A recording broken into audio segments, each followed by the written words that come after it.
안녕하세요. 물리치료 읽어주는 남자입니다. 오늘은 스플릿 스쿼트에 대해서 이야기해 보려고 합니다. 하체 운동을 위해서 스쿼트가 도움이 많이 된다는 사실은 누구나 알고 있습니다. 하지만 생각보다 프리웨이트 스쿼트 운동 수행을 위해서 많은 것들이 필요합니다. 잘 훈련된 허리와 상체 안정성, 골반, 발목의 유연성이 필요합니다. 우리가 생각하는 스쿼트 동작을 만들어내기 위해서는 사람마다 다르지만 여러 가지 훈련이 필요합니다. 그리고 우리의 얼굴이 다르듯 신체의 구조가 모두가 다 똑같지 않습니다. 같은 키라도 인체의 구조의 모양은 모두가 다릅니다.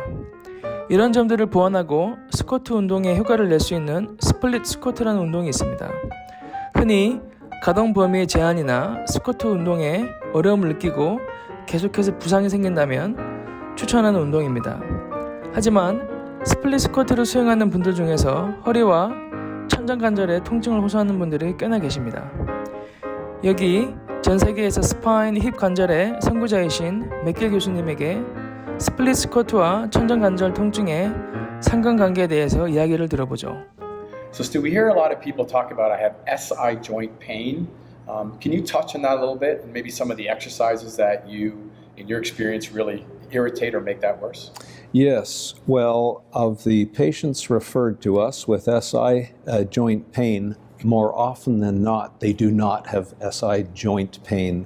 It's actually a referred pain from something going on in a nerve root in their lumbar spine that passes behind the SI joints and behind the hip. So they are perceiving it as SI joint pain. But we still see patients with true SI joint pain. This is called the pelvic ring. So we have the two ilia, and there's actually an articulation at the pubis symphysis and at the two SI joints at the back. And you can see those micro movements. We see the SI joints here and here. I can move them, see the little micro movements here, and then you see the micro movements occurring right there.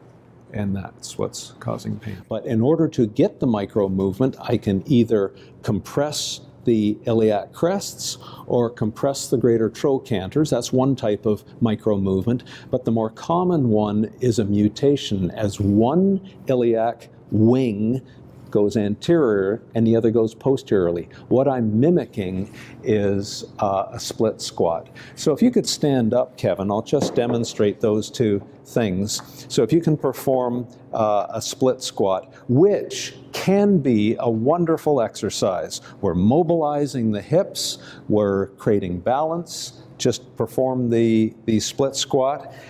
Perfect, and come back up. So it's quite a loaded challenge of mobility. But now we get into the question of volume. There are some trainers who will now load this. They might add very heavy kettlebells to each hand, thinking that more load is better. What happens with that is your left ilia was mutating anteriorly and the right one was mutating posteriorly.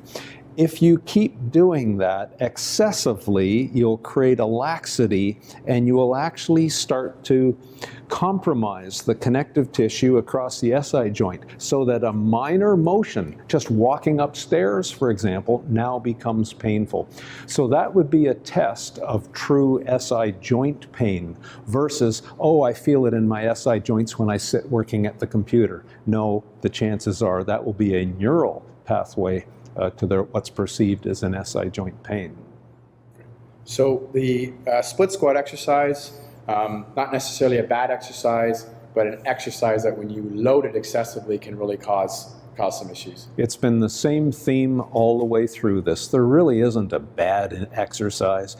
There's just ones where the volume of training is not respecting the biological capacity of that person.